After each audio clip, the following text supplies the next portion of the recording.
let's talk about this Intuit Dome.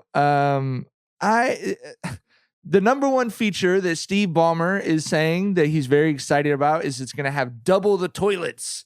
Hella bathrooms of any other arena in the country, because he thinks that the biggest problem at games is that fans need to spend more time in the seats. So they did put in more legroom, which I appreciate. I do appreciate that. And he's bragging about the number of toilets to seat ratio that they will have at the Intuit Dome.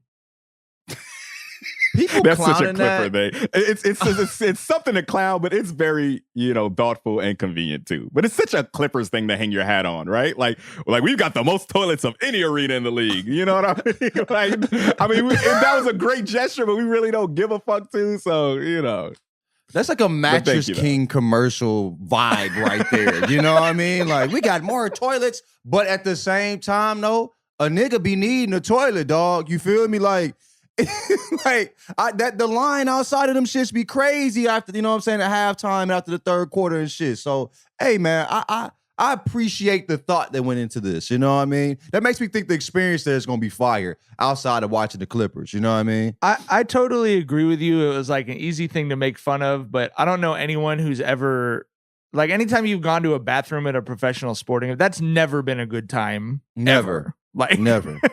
Ever in life. It was funny to me. So Steve Ballmer is he's like one of the top 10 richest people in the world. He's worth $108 billion.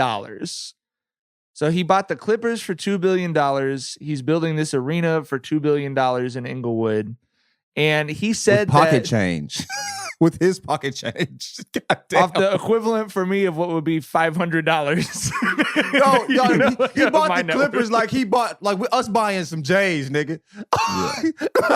Yeah. So from GOAT or something. Like, you know what I mean? Like, he only needed one phone call to move the money around to buy the Clippers. Right, dog. But what I wanted to mention was he said that he flew all around the country looking at different arenas to get inspiration. So he went to Cameron Indoor and he built in the arena, the end zone is supposed to look like the Cameron Crazies, the baseline section. Mm-hmm. And he went to, a bunch of other different places.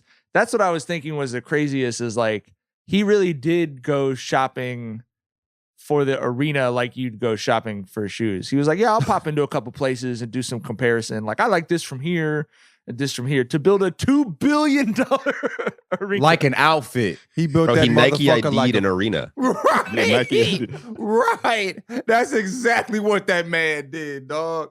Sheesh. Good for him, though, man. I did enjoy the video of the, the like groundbreaking or plan revelation ceremony with Kawhi and Paul George with heavy, tell me what time I have to be there and how long I have to stay vibes. Yeah. Look, bro, there is nothing glamorous about being a Clipper, no matter how hard they try to, push that shit. Being a Clipper looks like a job. You know what I mean? And Kawhi and Paul George look like they were at their job at that ceremony. Like, it looked like how I would look if my job opened a new office building and I had to be there for the festivities, right? I'm not going to be fucking jamming and shit. I'm gonna be exactly like Kawhi and PG, like, looking at your phone, goddamn. Yeah.